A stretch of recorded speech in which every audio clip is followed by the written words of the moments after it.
जय आद्दा मा सबाइके अनेक शुभेच्छा जानिए आजकेर आद्दा मायेर कृपार एक काहिनी आद्दा मायेर कृपाधन्य अमृतमय अनुभूति लाभ करेছেন जिनी सागर साँतरा नामे एक युवक।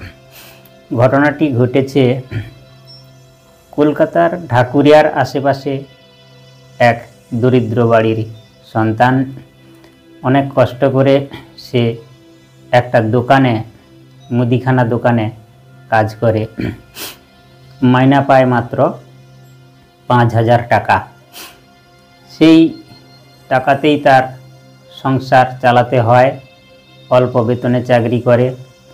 बाबा असुस्थ घरे बाबार पिछने चिकित्सा खरच।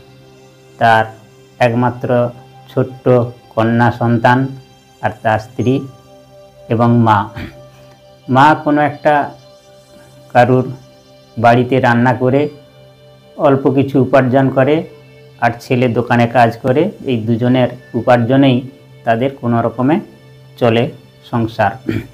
কিন্তু বাবার পিছনে চিকিৎসায় খরচ, কন্যা সন্তান তার হাতে খড়ি হয়েছে, তার লেখাপড়া, তার টিউশন মাস্টার, এরকম করে যা উপার্জন করে তাতে তার সংসার নির্বাহ হয় না। এখনকার দিনে যা সমস্ত খরচ 5000 টাকায় সংসার চালানো কত কঠিন। এত কঠিন এত দারিদ্রতার মধ্যেও সে স্ত্রীকে নিয়ে মাঝে মাঝে আদ্যাপীঠে আসে। আদ্যাপীঠে এসে 21 টাকার পূজার ডালা কেনে এবং শ্রদ্ধার সহিত মায়ের চরণে অর্পণ করে।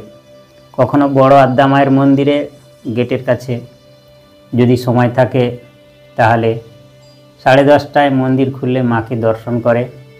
তারপর দক্ষিণেশ্বরে হয়ে সে বাড়ি ফিরে যায়। ঢাকুরিয়ার আশেপাশে কোথাও তার বাড়ি। আবার ওই কোনো दिन আবার ছোট আদ্যা মায়ের মন্দিরে পুজো দেয়। বড় আদ্যা মায়ের মন্দির যদি বন্ধ থাকে এরকম করে মাসে একবার অন্তত সে আদ্যাপীঠে আসবেই। আদ্যা মায়ের কাছে তার করজোড়ে নিবেদন, মাগো আমি এত দরিদ্র এত গরিব, আমার ইচ্ছা হয় তোমাকে একটু ভালো করে শাড়ি পরিয়ে পুজো দেব। কতজনে মাকে শাড়ি দেয়, সেই শাড়ি পরে মাকে কত ভালো লাগে, কিন্তু আমার ইচ্ছা হয় তোমাকে একদিন আমি শাড়ি পরিয়ে ভালো করে পুজো দেব, কিন্তু আমি যা উপার্জন করি তাতে আমার ঠিক হয়ে ওঠে না। ধার দেনা করেও সংসার চালাতে হয়। এই অল্প উপার্জনে এই শহরে বেঁচে থাকা যে কত কষ্টকর। এইভাবে মায়ের সঙ্গে তার চলে মনের ভাব আদান প্রদান। এক সময় অনেক দিনে তার ইচ্ছা তো আছে মাকে একটা ভালো শাড়ি পরাবো, কিন্তু কিছুতেই হয় না। মাসে একবার অন্তত আসে, কখনো মাকে নিয়ে, কখনো স্ত্রীকে নিয়ে, কখনো ছোট কন্যাকে নিয়ে, স্ত্রীকে নিয়ে আদ্যাপীঠে আসে। কিন্তু ওই 21 টাকা থেকে 31 টাকা পুজোর ডালা এর বেশি সংগ্রহ সে করতে পারে না, দিতেও পারে না। ট্রেনে করে চলে আসে শিয়ালদা থেকে, আদ্যা মায়ের দর্শন করে কোনো রকমে, কিন্তু ভালো করে যে মাকে পুজো দেবে সে সামর্থ্য তার নাই। কয়েক মাস এরকমভাবে চেষ্টা করতে করতে একবার সে মাসে সমস্ত খরচা বাঁচিয়ে 250 টাকা সে রেখেছে আলাদা করে, যে এইটা আমি আদ্যা মাকে শাড়ি পরাবো। কিন্তু 250 টাকার শাড়ি কীরকম শাড়ি হবে? তারপরে আবার মানত করেছে যে শাড়ি পরাবো, মাকে 108টা জবার মালা পরিয়ে মাকে পুজো দেব। কিন্তু সে 250 টাকার বেশি আর সে সংগ্রহ করতে পারেনি সেই মাসে। সব দিকের খরচা, দোকানের খরচ, এই সেই সমস্ত বাবার ওষুধের টাকা সব খরচা বাঁচিয়ে কোনো রকমে সে 250 টাকা রেখেছে মায়ের পুজো দেবে বলে। তারপর সেখান থেকে একা বেরিয়েছে একদিন সকালবেলায়। মন্দিরে আসতে আসতে, মন্দিরে আদ্যাপীঠ মন্দিরের সামনে আসতে আসতে তার 9:30 বেজেছে। ডালার দোকানে হ্যাঁ, এর আগের ঘটনা হচ্ছে ওই 250 টাকা নিয়ে গেছে শিয়ালদার কোনো দোকানে, কাপড়ের দোকানে অনেক দেখে খুঁজে খুঁজে এতে সে 200 টাকা দামের একটা শাড়ি কিনেছে। কারণ অনেক দামি দামি শাড়ি আছে, কিন্তু তার তো কেনার মতো টাকা নেই, আর বাকি টাকায় তো এই দোকানে তাকে দেবে না। তাই অনেক খুঁজে পেতে একটা ছাপা লাল দূরে দূরে মতো একটা শাড়ি 250 টাকায় সে কিনেছে, 200 টাকায় শাড়ি কিনেছে। কিন্তু তার প্রাণে ভীষণ কষ্ট যে একটা ভালো শাড়ি, এই শাড়ি কমা দামি শাড়ি মা কি পরবে? আমি তো দিনহীন দরিদ্র, মাত্র 200 টাকা দিয়ে শাড়ি কিনেছি, তাও 108 ফুলের জবার মালা দেব মানত করেছি, কেমন করে দেব?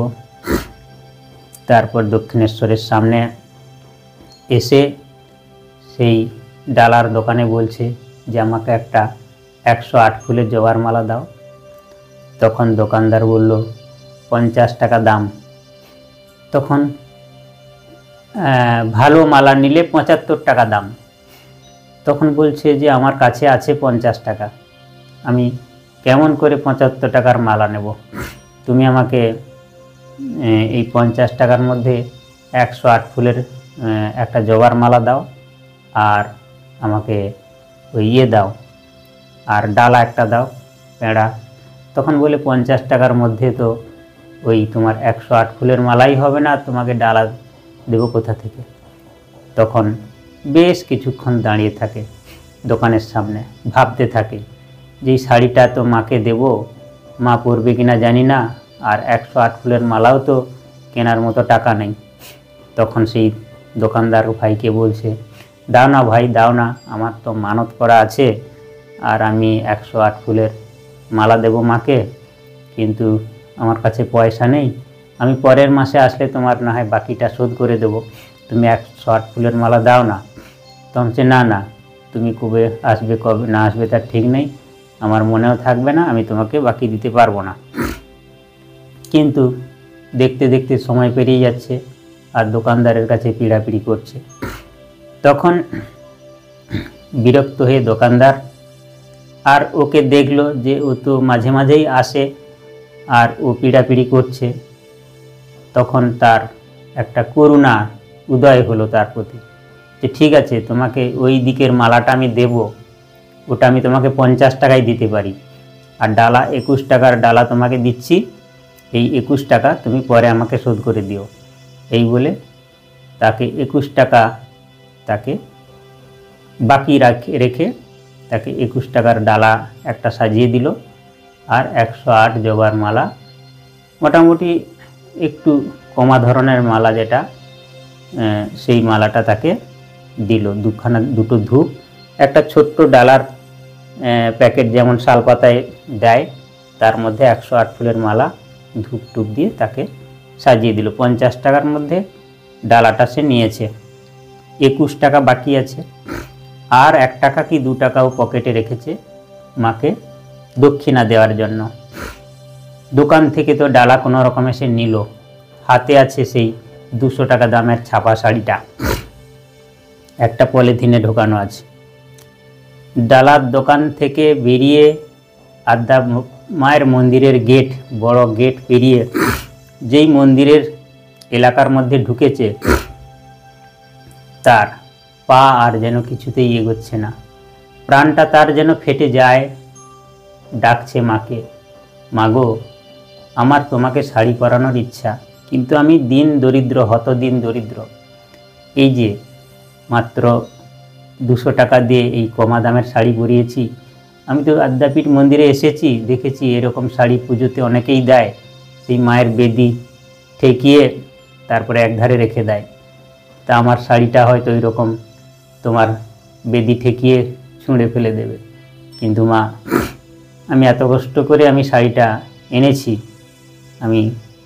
তুমি যদি পরতে আমার কতই না আনন্দ হতো। আমার তো সামর্থ্য নেই, প্রতি মাসেই আমার দেনা ধার বাকি মিটিয়ে এত কম টাকায় আমি চাকরি করি, আমার সংসার চালাতে কুলোয় না। তুমি আমার এই সামান্য পূজা তুমি গ্রহণ করো। কিন্তু তার ভাবতে ভাবতে চোখে জল চলে আসে। যতই আদ্যামায়ের মন্দিরের বড় মন্দিরের গেটের দিকে আসছে ততই তার গতি মন্থর হয়ে আসছে। কান্নায় ভেঙে পড়ছে তার বুক, যে আমি তো মানত করেছিলাম মাকে একটু শাড়ি পরাবো, মালা পরাবো, কিন্তু মা কি আমার শাড়িটা পরবে? আর মায়ের কাছে অন্তর দিয়ে প্রার্থনা জানাচ্ছে, মাগো তুমি আমার এই শাড়িটা পরো। মনে মনে সে গানও গাইছে, মাগো আনন্দময়ী মরে নিরানন্দ করুণা, তোমারও দুটি চরণ বিনে আমার মন অন্য কিছু আর চাহে না। সেই ভক্তি গদগদ কণ্ঠে মৃদু মৃদু গান করছে, চোখের জলে ভাসছে, আর মায়ের মন্দিরের গেটের দিকে এগোচ্ছে। ঘটনাক্রমে সেই দিন একটা ঘটনা ঘটেছিল কি, আদ্যামায়ের 2 মাস 3 মাস আগে থেকে প্রত্যেক ডেটে ডেটে শাড়ি বুক করা থাকে। কেউ মায়ের মন্দিরে মাকে শাড়ি পরাবো বলে নিয়ে গেলে তাকে ওই ডেটে শাড়ি দিনটাকে বুক করে সেখানে শাড়ি জমা দিয়ে আসতে হয়। কবে থেকে কতদিন পর্যন্ত মায়ের শাড়ি বুকিং আছে, যেই ডেটটা ফাঁকা আছে খাতায় নাম লিখে সেখানে দিয়ে আসা হয়, সেই দিনেই সেই শাড়িটা পরানো হয়। যদি সম্ভব হয় ছবি তুলে তারা ফোন নাম্বার থাকলে ফোন নাম্বারে পাঠিয়ে দেয়, আর নাহলে সেই ডেটেই যদি পৌঁছানো যায় তাহলে মায়ের শাড়ি পরা দেখা হয়। তো কিন্তু এই রকম ধরনের শাড়ি তো ওইভাবে নেবে না, কারণ সেটা ভালো শাড়ি হতে হবে। ডেটে ডেটে যেটা শাড়ি পরানোর জন্য কমপক্ষে 600 টাকা 500 টাকা দামের শাড়ি হলে ওইভাবে লেখা যায়। কিন্তু সেই দিন কি হয়েছে, কোনো কারণে একটা ডেটে কোনো শাড়ি, পরের ডেটে 2 মাস 3 মাস পর্যন্ত শাড়ি সব লেখা আছে, বুকিং করা আছে, সব ডেটে নাম্বার দিয়ে দিয়েছে, সব শাড়ি আছে, কিন্তু ওই দিনের ডেটটাতে কোনো শাড়ি ভুল করে হোক আর কোনো কারণেই হোক সেই শাড়িটা সেই ডেটে কোনো শাড়িই নাই। তখন পুরোহিত মশাই, যিনি 9টায় পুজো শেষ করে মন্দিরে যায়, নতুন শাড়ি যেই ডেটে সেই ডেটে যেই শাড়িটা থাকে বার করাই থাকে, সেই শাড়িটা নিয়ে এসে পরায়। দেখলো যে সেদিন কোনো শাড়ি বার করা নাই। অফিসে যিনি ছিলেন 3 নম্বর অফিসে, মন্দির অফিসে এটা বলা হয়, বললেন কি ব্যাপার শাড়ি দাও? বলছে হ্যাঁ আমি তাই তো ভাবছি, আজকের ডেটেতে কোনো শাড়িই দেখতে পাচ্ছি না, খাতাতেও এন্ট্রি নাই, কিন্তু এরকম তো হয় না, কেন এরকম হলো? আর তাছাড়া এরকমই যদি কোনো সময় ডেটে শাড়ি মিস হয়ে যায়, তখন অনেক শাড়ি ওই ক্যাশ অফিসে জমা থাকে, যেগুলো মায়ের নামে কেউ দিয়েছে কিন্তু পরানোর সুযোগ হয়নি বলে সে একদম লাট হয়ে থাকে। কিন্তু সেদিন বললো যে তাহলে যেই শাড়িগুলো আগে থেকে মানে পরানো না পরানো নতুন শাড়ি যেগুলো থাকে সেইখান থেকে একটা দাও।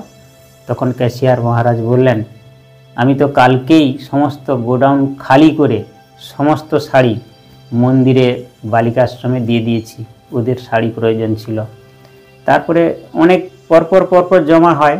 তারপরে সেদিন ঘর পরিষ্কার করে যত শাড়ি ছিল সব গোডাউন খালি করে পরিষ্কার করে সমস্ত শাড়ি বিতরণ করে দিয়েছে, একটা শাড়িও রাখেনি।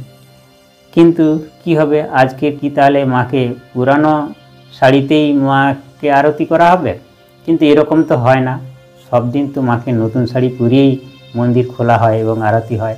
কিন্তু আজকের এমনই একটা শাড়িও নেই। তখন দেখো কেউ পুজো দিতে আসলে যদি শাড়ি টাড়ি নিয়ে আসে, তখন ইতস্তত বিচরণ করছেন সেই পুরোহিত ঠাকুরমশাই আর বিমলদা মন্দিরের পূজারী, দেখছে যে শাড়ি একটা কি করে ম্যানেজ করা যায়। এত শাড়ি মায়ের, কিন্তু আজকে এমনই আকাল হয়ে গেছে যে একটা শাড়িও মায়ের আজকের দিনের জন্য নির্দিষ্ট নেই। ভাবছে যে অন্য ডেটের শাড়ি পরিয়ে মেকআপ করবো কিনা। তারপর দেখছে যে একটা লোক পুজো দিতে আসছে, ধীর গতিতে মন্দিরের গেটের দিকে আসছে, তার হাতে যেন কি একটা পলিথিনের মধ্যে ঝুলছে, মনে হয় শাড়িটা নিয়ে আসছে একটা। তখন ওই ব্যক্তি যে কমা দামি শাড়ি কিনে ভয়ে ভয়ে মন্দিরের গেটের দিকে এগোচ্ছে যে আমার শাড়িটা মা কি পরবে। সত্যি সত্যি আদ্যাপীঠ মন্দিরে দেখা যায় ভালো ভালো শাড়িগুলো মাকে পরানো হয়, কমা দামের শাড়িও মাকে পরানো হয়, কিন্তু বেশিরভাগ ক্ষেত্রে সেগুলো মায়ের চরণে ঠেকিয়ে বা মায়ের বেদিতে ঠেকিয়ে পাশে রেখে দেওয়া হয়। সব শাড়ি মাকে পরানো যায় না, বা কমা দামি শাড়িগুলো মাকে পরানোই হয় না।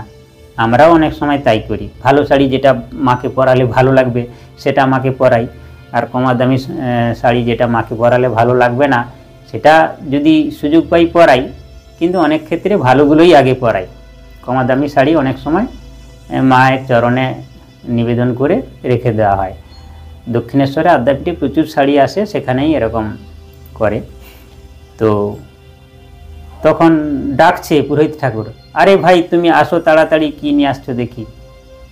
তখন সে তো ভাবে বিভোর হয়ে আছে, পুরোহিত যে কী বলছে সে বুঝতে পারছে না।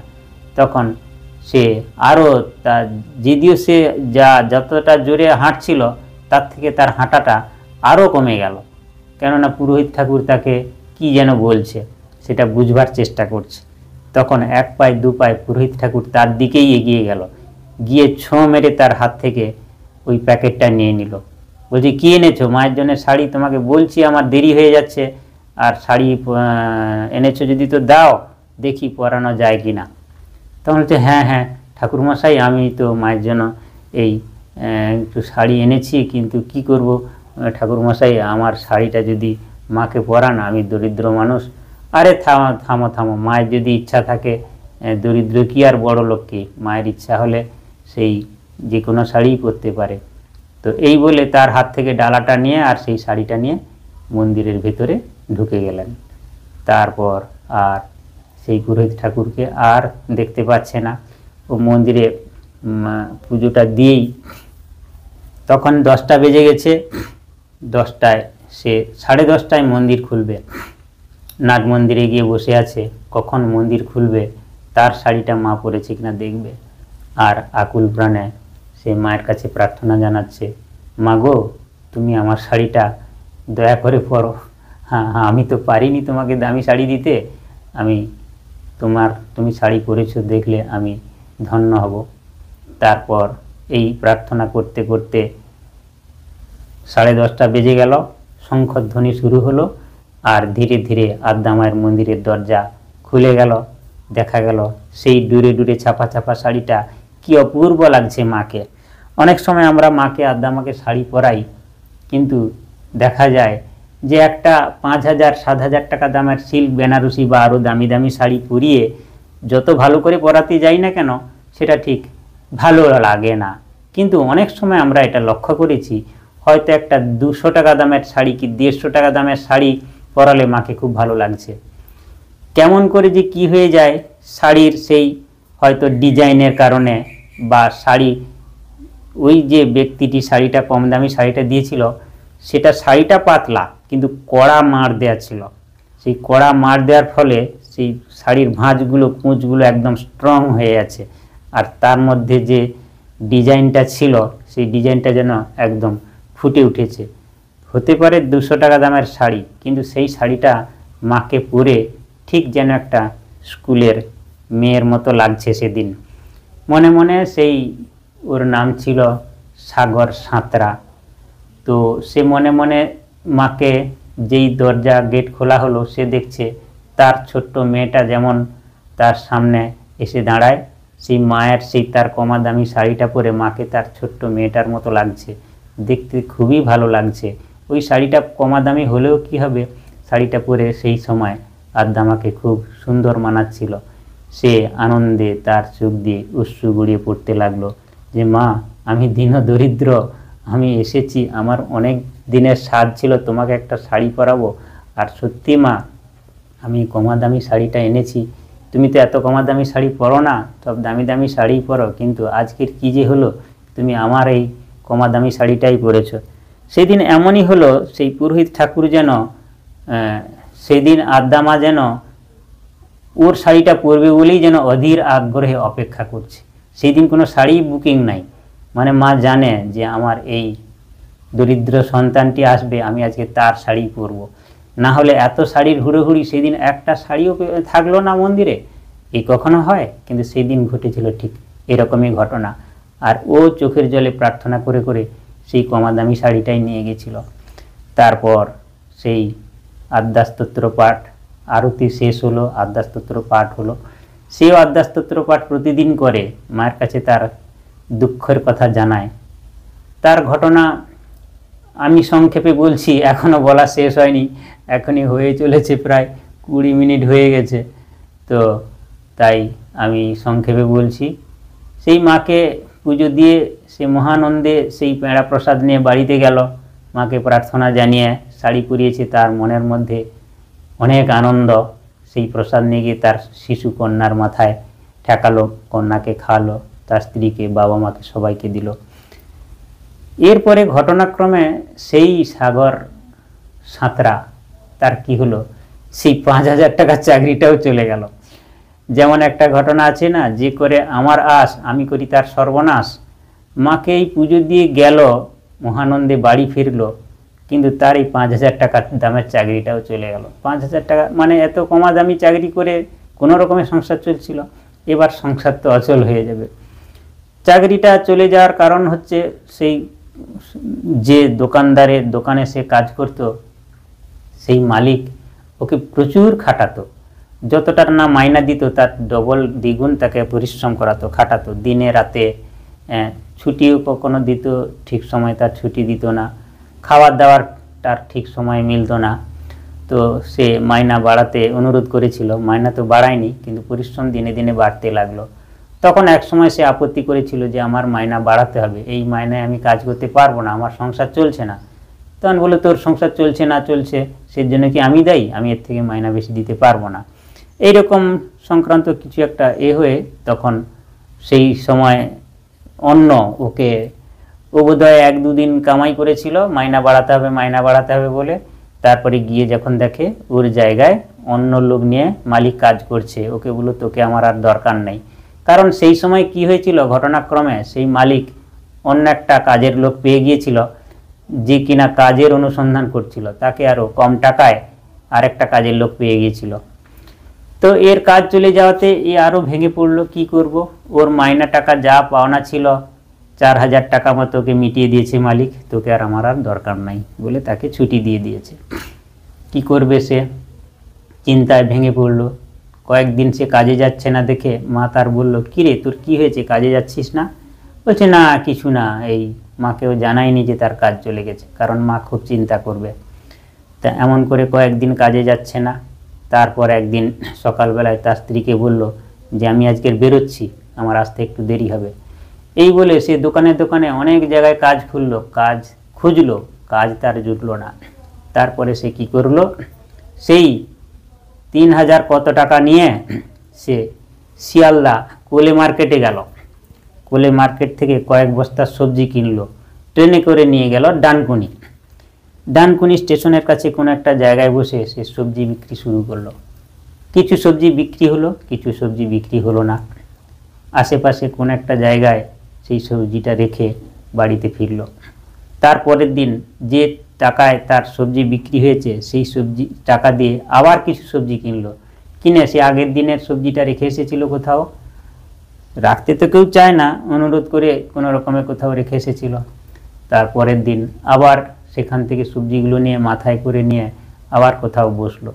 এইরকম করে কঠোর পরিশ্রম করে সে কাঁচা সবজি বিক্রি করতে লাগলো। বেশ কিছুদিন এরকম সবজি বিক্রি করে তার চললো, কিন্তু দেখলো প্রচুর পরিশ্রম, উপার্জনও হচ্ছে, কিন্তু মাঝে মাঝে লসও হচ্ছে, কারণ সবজি মাঝে মাঝে নষ্ট হয়ে যায়, বিক্রি হতে চায় না। সেই সবজি বাড়িতে নিয়ে এসে সেই বাড়িতে খায়, রান্না হয়। বেশ কিছুদিন সবজি ব্যবসা করলো। তারপরে কিছুদিন আবার কি করলো, ওই চানাচুর ফ্যাক্টরিতে যায়, চানাচুর কেনে, বাড়ি দোকানে দোকানে সাপ্লাই দেয়। এইরকম করে খুঁজতে খুঁজতে ও এক সময় ওই ফাস্ট ফুডের একটা বিজনেস শুরু করে। কোম্পানি থেকে মাল নেয় আর দোকানে দোকানে সাপ্লাই দেয়, সাইকেলে করে নিয়ে, কখনো ট্রেনে করে নিয়ে বিভিন্ন দোকানে সাপ্লাই দেয়।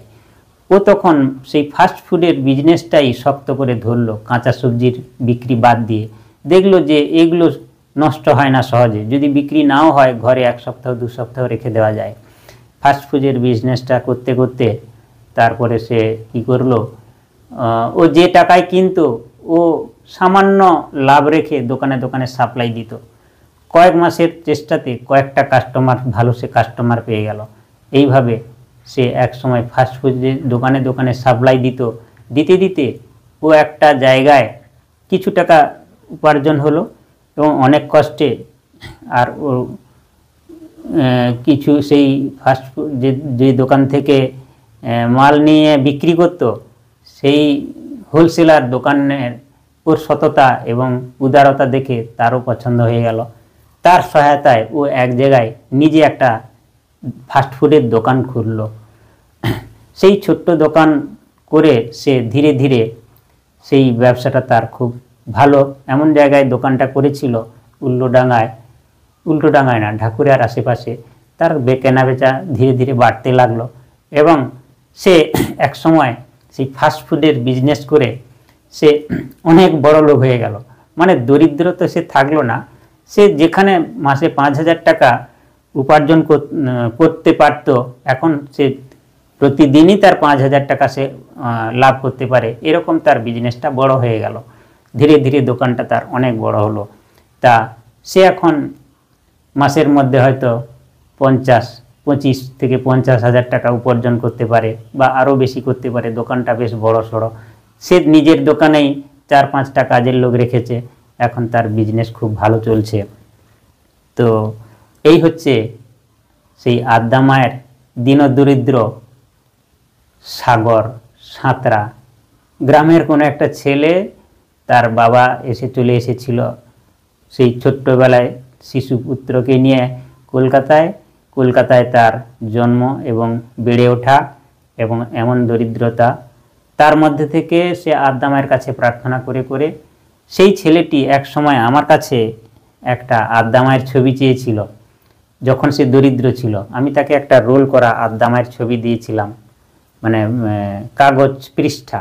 সে নিয়ে সেইটাকে সুন্দর করে বাঁধিয়ে যখন সে প্রথম দোকান খোলে, সেই দোকানেই রেখে দিয়েছিল এবং দোকানে প্রত্যেক দিন সেই ছবিতে ধূপ দ্বীপ দেখাতো এবং ভক্তি ভরে পূজা করত, মানে প্রার্থনা করত। সেই দীনদরিদ্র থেকে সেই সাগর সাঁতরা এক সময় সে তার কাছ থেকে শুনেছি যে একজন স্কুল টিচার যা মাসে ইনকাম করে, আমিও মোটামুটি ততটাই ইনকাম করতে পারি। এই বড় সড়ো স্কুল টিচার নয়, হয়তো প্রাইমারি স্কুল টিচার বা হাই স্কুলের প্রাথমিক টিচারদের সঙ্গে সে তুলনা করে বলেছিল।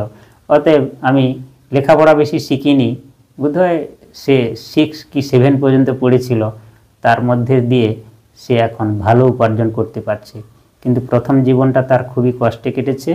আদ্যা মায়ের কৃপায়, আদ্যা মায়ের কাছে প্রার্থনা করে করে সে একদিন সে দরিদ্রতা থেকে মুক্তি লাভ করেছে।